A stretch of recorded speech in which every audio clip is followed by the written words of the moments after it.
Hello guys, and welcome back to my channel, or welcome to my channel if you are new here. My name is Dishi. I am a Transylvanian dentist, tattooist, muralist and entrepreneur who also happens to be a 37-year-old college freshman.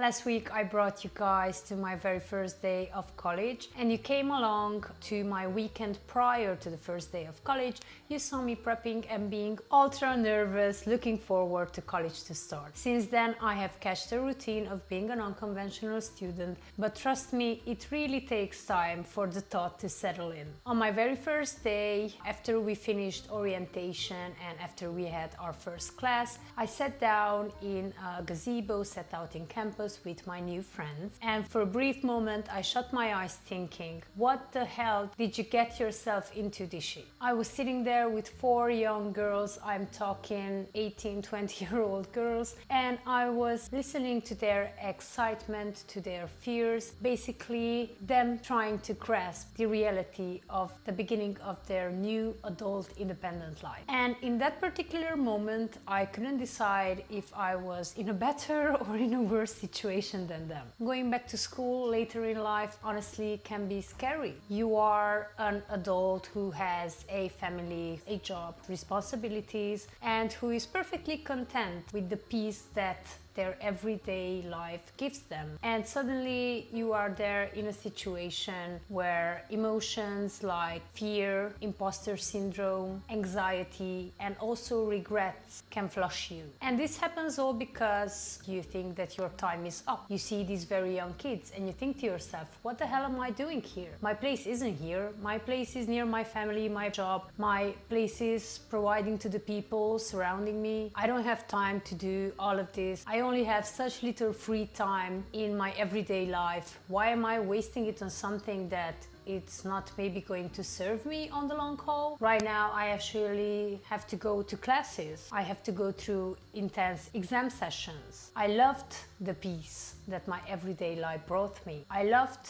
the routine. I loved the comfort. And suddenly my world is upside down. This was somewhat similar to what I was thinking, and I'm pretty sure that most people who are in my position are thinking the same way. But did you for a second think that going back to college later in life may be actually a good thing? Leaving your comfort zone, challenging yourself and leaving room for your growth are actually rather benefits than setbacks. Obviously these will come with sacrifices, sweats and tears, but they are also bringing you closer to the future that you have dreamed for yourself. Yes, you may be old, but the future is not just tomorrow. Your future can be 10 or 15 or 20 years from now. And the question is, do you want to be in the same situation 20 years from now? A lot of people think that an additional degree is simply a waste of time because you may be not going to go through a major career change, but factually an additional degree can radically change your future. And even if it wouldn't, just think about the experience itself, which has the power to change you as a person, which has the power to change your mindset, which has the power to stimulate you into being better and growing. So my fellow older students or future older students, trust me, it is worth it. If you want to do it, just do it. What are you going to lose? Your sanity? Yes.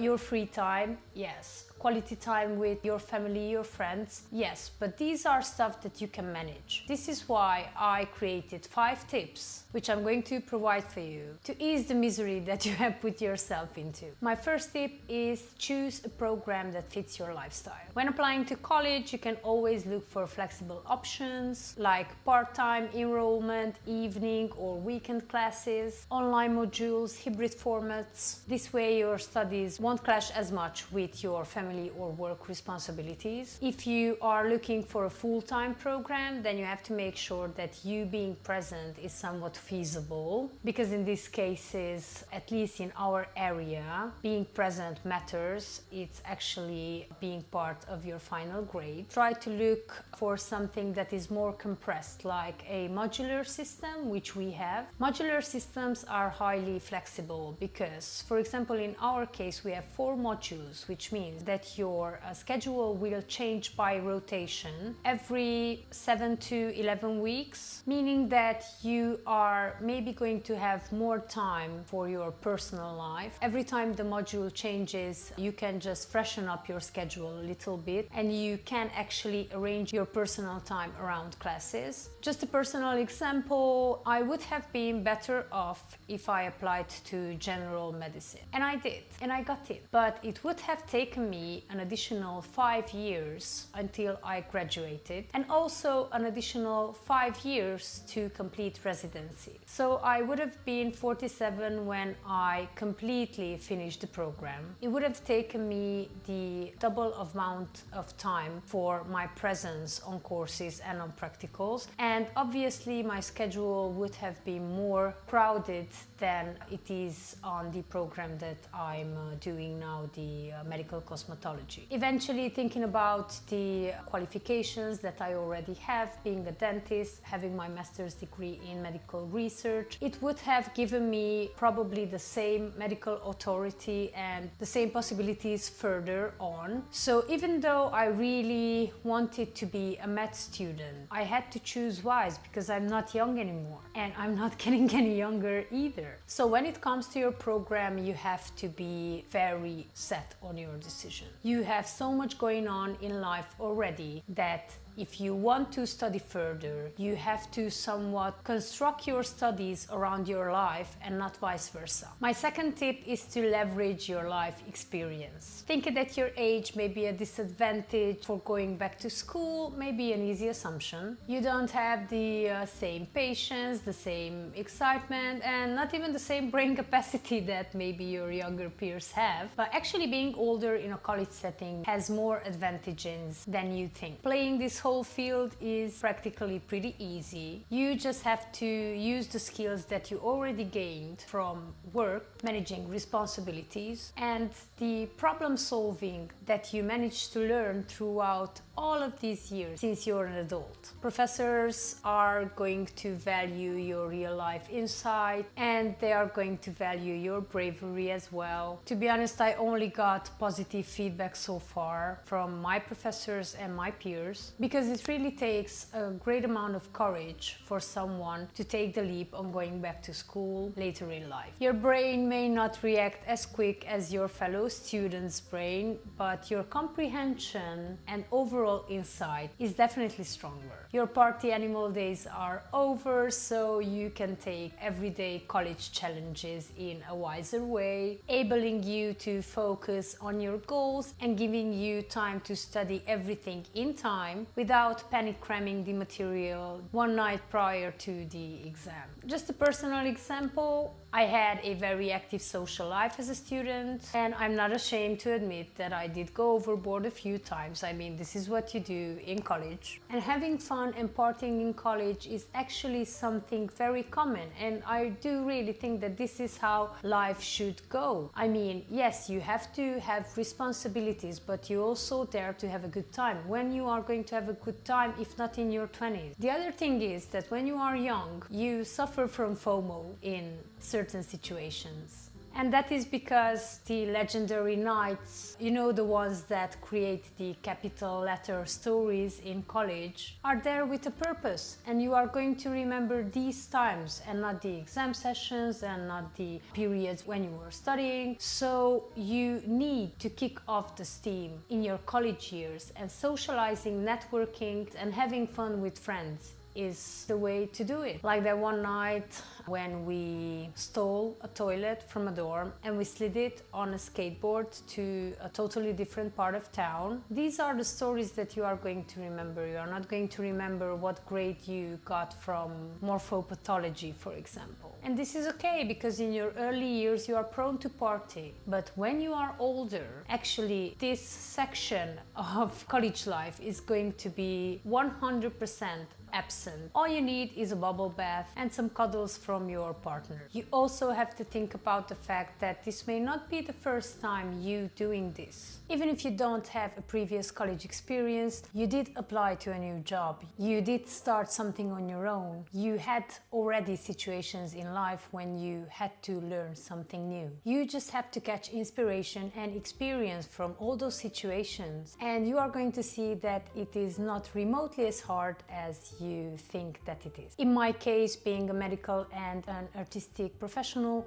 gives me so many advantages. I already understand the medical nomina, so I know how to talk doctor. I'm way ahead of my colleagues regarding medical comprehension, and I also have the privilege of knowing how all this works because I already did this once in my life. Yes, it may not be the same as it was 20 years ago, but essentially you have to study, you have to go to exams, and me going to the same university gives me much better overview of the upcoming challenges, so I can organize myself better regarding everything that associates with college. My third tip is to master time management early. Thinking about the fact that you are already an adult with a great amount of responsibilities can be quite overwhelming schedule-wise, so this is why you have to put this aspect on point. Build a weekly, even a monthly schedule that balances your coursework and family and work responsibilities. Treat your study sessions and your classes like appointments, so this way you are not going to skip them. It's scientifically proven that small, consistent study blocks or studying everything in time are more effective than material cramming one night prior to the exam. And let's be honest, as an adult with so many responsibilities, you are not going to have time to be loyal every time to this schedule. But if you put your schedule on point and you are going to at least try to remain consistent, you are going to acknowledge the fact that a chaotic routine in this type of setting does not work. For example, I plan ahead for at least 2 months. In this case, I'm able to keep track and catch my to-do lists. I also keep some days off for emergencies and unforeseeable events, because life is happening while we are living, and I need to be able to prepare myself for any kind of schedule changings. My fourth tip is to take care of your body and your mind.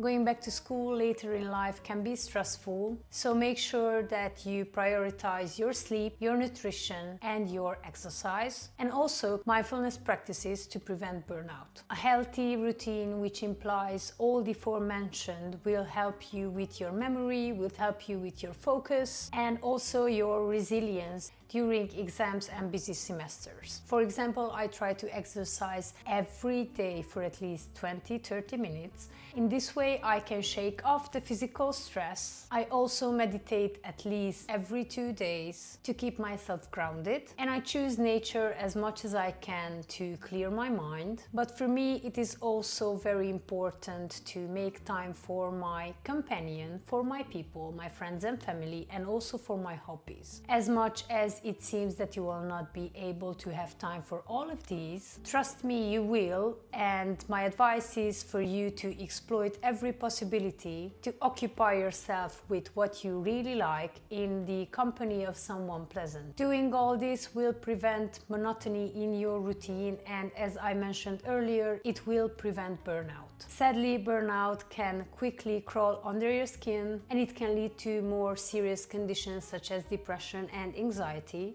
So I can't stress enough how important mental health is. Not just if you are going to go back to school later in life, but in everyday life, in everybody's life, but mainly in these type of settings, because you are going to have many more responsibilities than you did prior. So it's very, very important to take care of yourself. You have to think about the fact that nothing is worth your peace of mind. So in case that you don't find this college setting feasible in any type of way to your current peaceful adult life, just quit. If you feel that these type of situations are overwhelming for you, trust me, nobody will judge you if you quit. The most important thing is for you to feel right in your mind. Nobody's, and I mean nobody's, opinion counts on when it comes to these types of situations. My fifth and last advice is to remember your whys. There are going to be a lot of times when you feel that you maybe made a bad decision going back to college. You are going to doubt yourself and you are going to doubt your capabilities. And in these situations, just keep in mind all the reasons why you decided to go back to the school desks. These reasons may be a possible career change, better finances, better salary, pure passion, or maybe just personal growth. Whatever they are, it is important that you have them in your focus, because thinking about them every day is going to keep you motivated on your journey. This journey that you follow is not an easy one. There are so many factors that can change your mind regarding the nature of your decision.